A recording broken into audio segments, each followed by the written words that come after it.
Yeah. All right, how can I help? Drop a 1 in the Yeah, chat Tom. if you're able to hear everything, guys. Go ahead.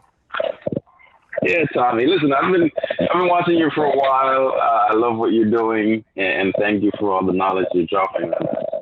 I was watching you yesterday, and I had a question, so I wanted to, get on a live call with you. My question was, um, I've been trying to invest for the past few years. I have about 20K in Robinhood and a few different stocks, but mostly I have them in like the Vanguard ETF and index funds and stuff like that. Okay. So now my question was, is that like a viable way to invest, or should I go through like the Vanguard brokerage company itself? Like, should I How old are go you? through their website? I'm 35. Okay. How much money do you make per month net? A month, a little over four. Okay. Net? Is that net? Yeah. Okay. And okay, so the question is, Tommy, I've been investing. Um, I got like around $20,000 invested, but should I go ahead and just basically invest with Vanguard? Is that the question? Well, no, no, no. My question was: is it just as viable investing through the Robinhood app, or should I go directly through the company itself? Okay, so great question. The first thing is the app that I use to invest. I use two platforms, two brokerages, and get rid of the mindset of apps and use the word brokerages because that's basically what they are, right? So it's kind of like the middleman between you and your investment. They help you basically buy your investments, they hold your investments for you, and that's what they basically do. So the company I use is M1 Finance for my IRAs and, for example, my taxable accounts. The companies, for example, for my retirement 401k and my Roth 401k is Vanguard, directly with them. You can use Fidelity if you want to. Now, the big thing is basically the reason I use M1 Finance over Robinhood is basically because Robinhood is a platform that's more created for traders, right? People that are actually going to be buying and selling very frequently. How do I know this? Because basically, there's no feature to kind of build a portfolio, automatically invest money into it, rebalance it correctly, and just, for example, have like a more long-term perspective. As far as, for example, what's more valuable, it doesn't matter, right? But what's more convenient is M1 Finance. And for example, if you're gonna do like the 401k, it's okay to do that with Vanguard directly, or for example with Fidelity. But they're all just brokerages. The con of basically using, for example, Robinhood is that if you're trying to invest the way I invest, right, which is into like 7 ETFs, and all of them have different percentages, right? So one of them is like 38%, another one's like 16%, 10%, all this stuff, right? The problem is when you're doing Robinhood, you have to manually figure out exactly how much to buy of each company. Does that make sense? Yeah, it does. Yeah, because I know that M1 Finance has the whole pie thing where it kind of Exactly. okay. So it's more All right. I automated. mean, I get what you mean. So I kind of automate my Robinhood investments. Like I have every paycheck or every week or so, every Yeah, two but the weeks, I problem have the problem the problem automatic. with that automation is that the automation is not automation into a perfectly balanced portfolio. That's the Yeah, difference. Does that make sense? And that's what it you does. want. Now let me ask you a question. What are you Okay. investing into right now? Let me see. I have a couple here. Let me pull it up. Do you farm one portfolio So or did you create your own? no, I kind of picked information from all around, from you and some other guys that I follow, and bought into what kind of was recommended. Mm-hmm. Like my first one on here is the Vanguard U.S. REIT, and I guess that's the real estate one. Okay. And I have the next one I have is But VU, what is the percentage of your money do you Vanguard. put in there? I actually split them up evenly.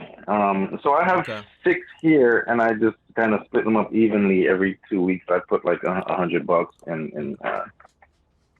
What in percentage each. of your income do you invest?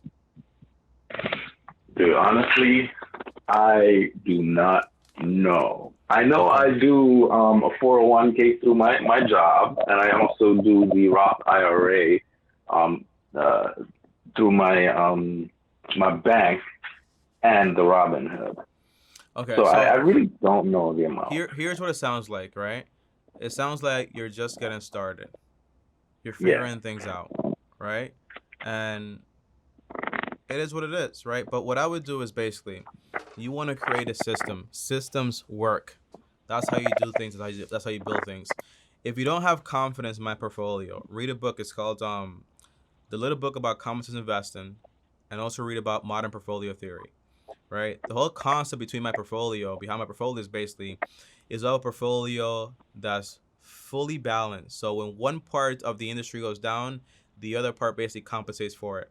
So it's balanced throughout not just today or tomorrow, but throughout the next 10, 20, 30 years because you're invested over the entire like financial industry as a whole. That's why I invest that way. Now this means, for example, the way I invest is not like, hey, I went ahead and I figured this out by myself. No, I used a portfolio by someone that's 10 times smarter than me. Just saying I split my portfolio evenly, that's not what you want to do.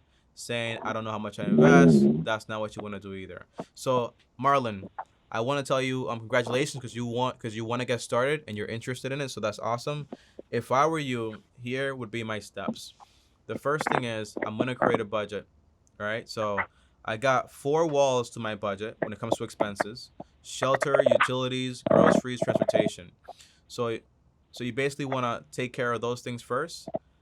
Any of the money that's Mhm. left over, do you have any debts? Um, Not necessarily. Just the car note. Okay, how much do you owe on the car note? I kind of just got it, so I owe about 16 on it. I pay for a month. Do you have student I loan pay a debt? little bit more because I want to kind of no student loans. Personal loan debt? Credit card debt? Not really. No, I don't. Do you I have actually credit try card my debt or best no? because I've been following you a little bit, so I kind of Okay. paid off, um, most of my debt. The only debt I really have is my It's the house car and my note. car. Yeah. Okay, great. And you have the mortgage. Now, okay, so here's what I would do, right? I would pause all investing. You're not in a place to start investing right now. And here's why, right? Because you have debt. So the first step is you take out care of the debt, then you save for emergencies, and then you have a bunch of free income to basically go ahead and invest more money. So this means by the way, what's that noise? I hear like a noise. No, I'm not sure. Okay. I have an earpiece. Is Yeah. that better? Okay. Yeah, that's a lot better. Yeah. So basically, so what I would do is basically all the money that I have extra. All right, guys. So I think that call basically ended. I don't know what was going on there, but there was like this noise, right? Like this cracking noise. Did you guys hear that, or was it just me? Like, drop a 1 in the chat. But here's what I'll tell you, Marlon. The call is over, but here's what I will say. Drop a 1 in the chat, guys. You guys were able to like hear that noise, right? I sorry it wasn't clear. Okay, I'm getting a missed call from him, so let me go ahead and give him a call back real quick. Yeah, give me a second, guys.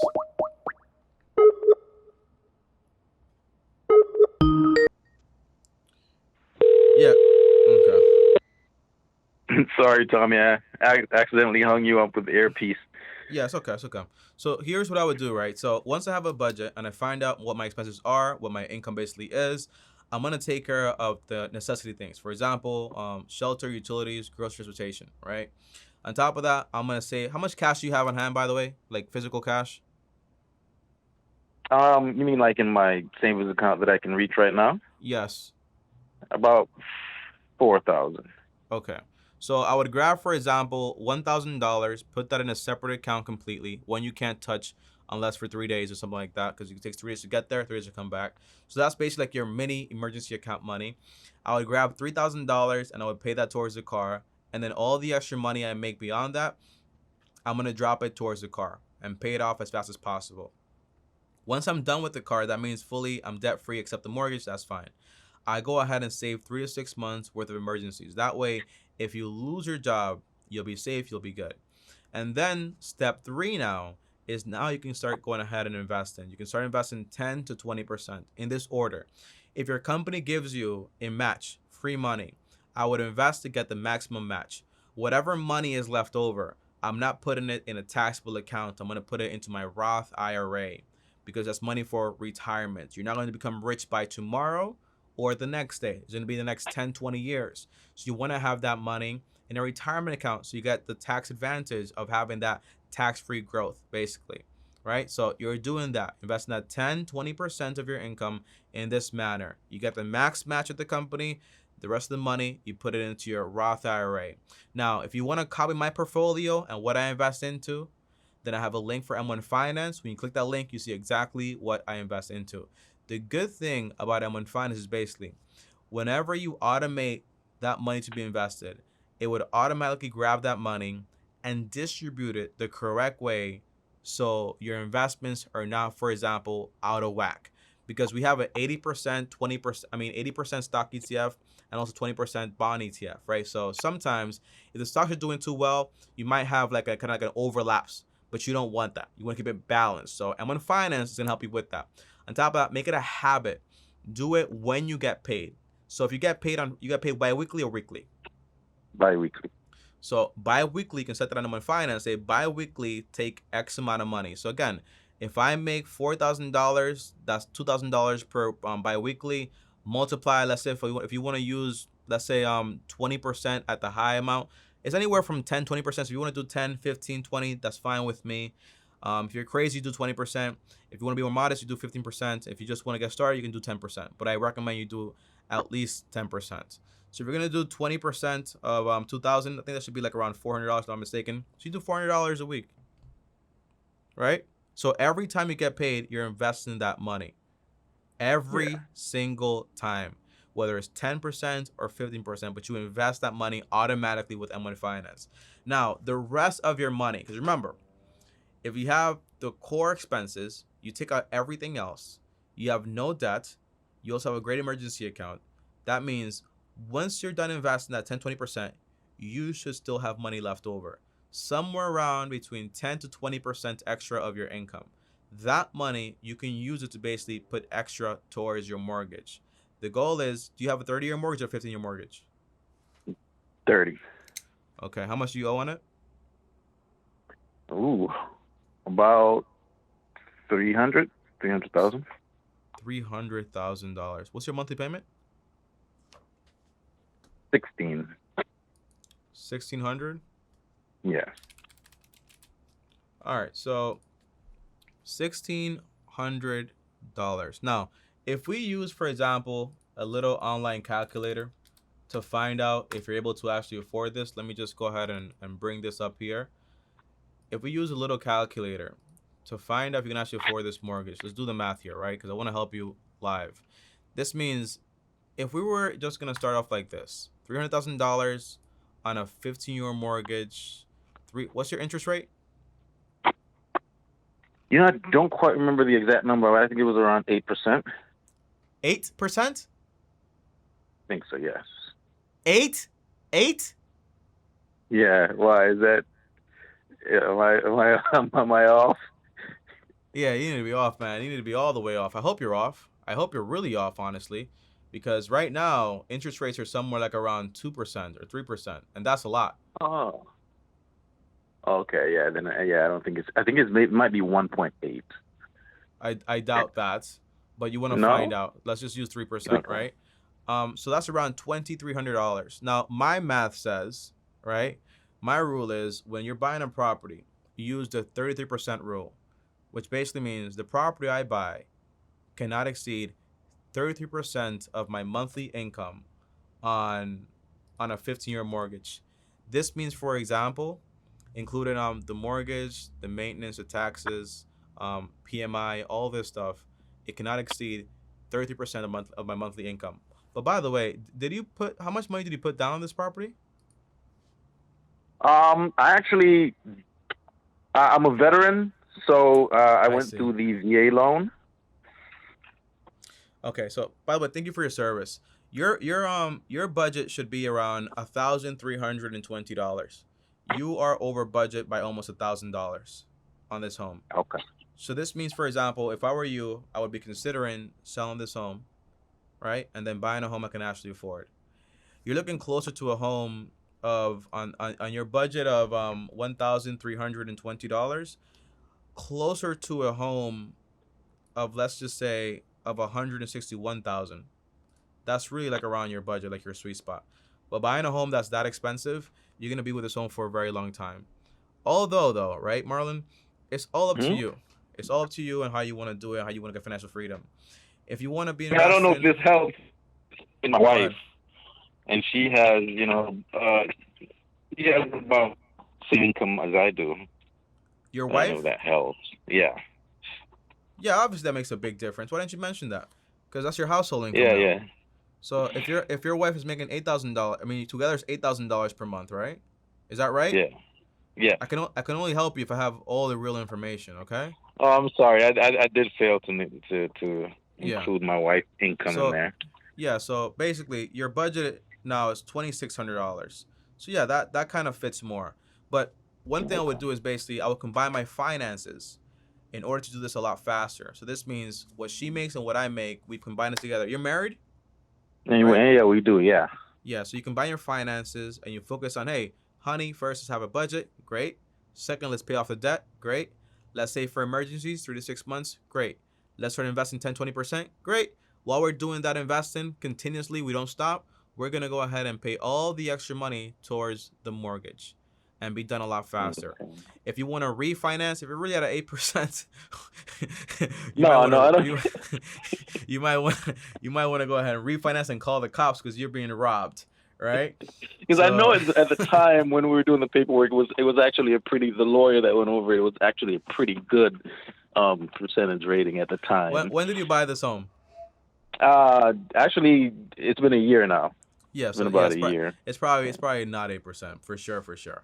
You're probably like a 2.8%, 3%, something like that. But the answer is yeah. So you can afford this home, so this is awesome. But what I would do is if you want to refinance to a 15-year mortgage, the cool thing is you might ask me, Tommy, but why not just keep the 30-year mortgage and just pay extra towards it? Because when you do that, it gives you an option, right? Because a 30-year mortgage usually gets paid in 30 years. A 15-year mortgage usually gets paid in 15 years. So it kind of like limits your options, and that's what you have to do no matter what. So if I were you, I consider, for example, if it makes financial sense, right? Do the math. I refinance. If it makes financial sense, 15-year mortgage. All the extra money what we have, me and my wife, once we're done investing, we throw it towards the mortgage. This means, for example, with our income, if things stay the same, we should be done, instead of in 15 years, we should be done in around 8 to 10 years. But on top of that also, if we make $8,000, you have kids? Yes. Okay, so you're looking at maybe like you're probably gonna be investing 15% plus 5% towards a 529 account for your kids, like little college fund.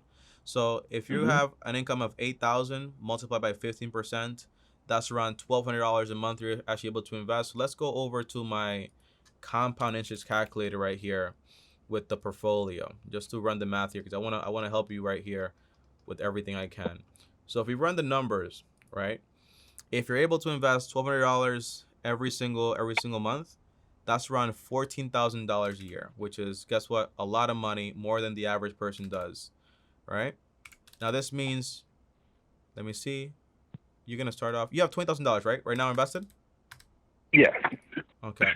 So consider also, for example, if you want to grab those investments and then convert them over to the portfolio that I gave you, if you want to use that one, it's fine to do that. If you have some investments in there that you don't understand, consider selling it, because it's better. Because remember, this is for the long term here. So on top of that, if you're going to be doing this, for example, let's say 10 years when your mortgage is done, you're growing it at 10%. In reality, by that point, you have around $304,000 invested in 10 years from now. Meaning in 10 years, right, Marlon, you're not just fully debt free, including the mortgage, but you also have $300,000 in your investment account. And if you follow our rules with the 4% rule, that means you can withdraw $12,000 every single year, and that's just passive income. So that's $1,000 a month just in passive income from the stock market that you won't run out of for at least a minimum of 33 years, which is awesome. But once you pay off the home, you're still investing at 10, 20%, so it keeps growing and growing and growing, because 20 years later, you'll have, for example, $1 million invested, and that pays you $40,000 in passive income every single year. Does that make sense? Man, that sounds good right now. I'm taking notes, bro. Yeah. So that's what that's what I would do. So okay, so about transferring everything over from Robinhood to M1 Finance, I didn't think that that's something that you could do. Yeah. So So okay, you, I'm you, gonna you look into that. contact M1 Finance. When you go on your Robinhood statements, there's like a brokerage number on there. Not the brokerage number to call, but an account number like for your actual account. You're able to use that account number to basically transfer the assets over from Robinhood to M1 Finance. It does cost around $75, I think, but it's worth it.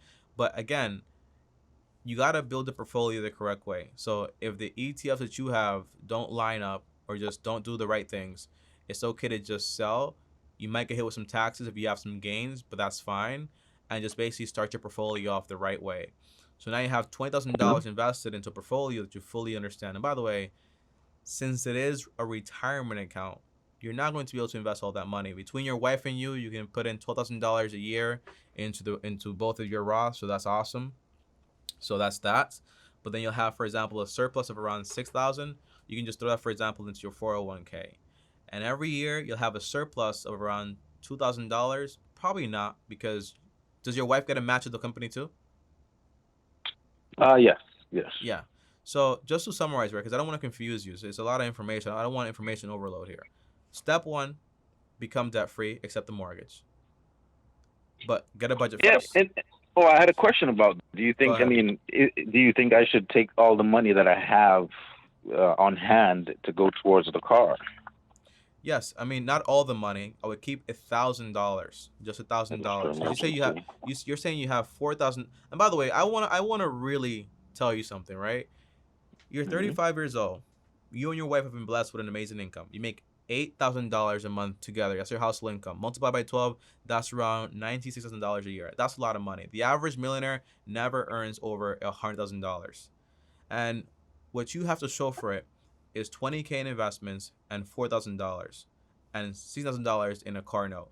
What I want is for the 45-year-old version of you to have a lot more to show for it. Hey, I have a paid-for house. I have $300,000 in my investment accounts, and I live the lifestyle that I want. And guess what, Tommy? Because I have a paid-for home and I have an emergency account, I have no debt, I have my investments, I just bought my wife a new car in cash, or I just bought myself a new car in cash, or I went on vacation, no debt whatsoever. Because by that point, you're able to do whatever you want to do with your money, because your surplus isn't going, for example, towards the shelter cost anymore. Does that make sense? That's what I want for you. Perfect sense, man. Okay? Tommy, man. Hey, Tommy, thanks a lot. Thank you, brother. Appreciate you a lot. And again, I really Marlon, appreciate all you do, man. welcome to the long-term team. That's what we're here for, supporting each other. And you can always call back whenever you're ready, okay? Oh, man. Thanks a lot. Appreciate you, brother. Peace out. All right. Take care. All right, guys. So that right there was Marlon, man. And there's nothing in this world that I love more than giving people a plan to help them out. You know what I mean? Imagine somebody, for example, and by the way, people work hard. It's not a joke, you know? $8,000 a month, and all you have to show for example, is $4,000 in savings and $20,000 in investments that you basically don't understand. That's not what I want for you. I want you to have a plan of action. I want you to know exactly what your next step is today, tomorrow, for the next 10 years. Is everything going to be perfect? No. But that's why we make adjustments for everything. That's why we plan to have the best possible outcome. You might say, Tommy, well, what happens if, for example, when Marlon, in 10 years, he has a paid off mortgage, but the stock market crashed? Doesn't matter, because he doesn't have to pay nobody rent or a mortgage. His expenses are very, very low. So his job is able to cover him no matter what. He's able to just go ahead and keep investing and take opportunities, because now he has a bunch of free income. That's what we're here for, man. That to me is amazing.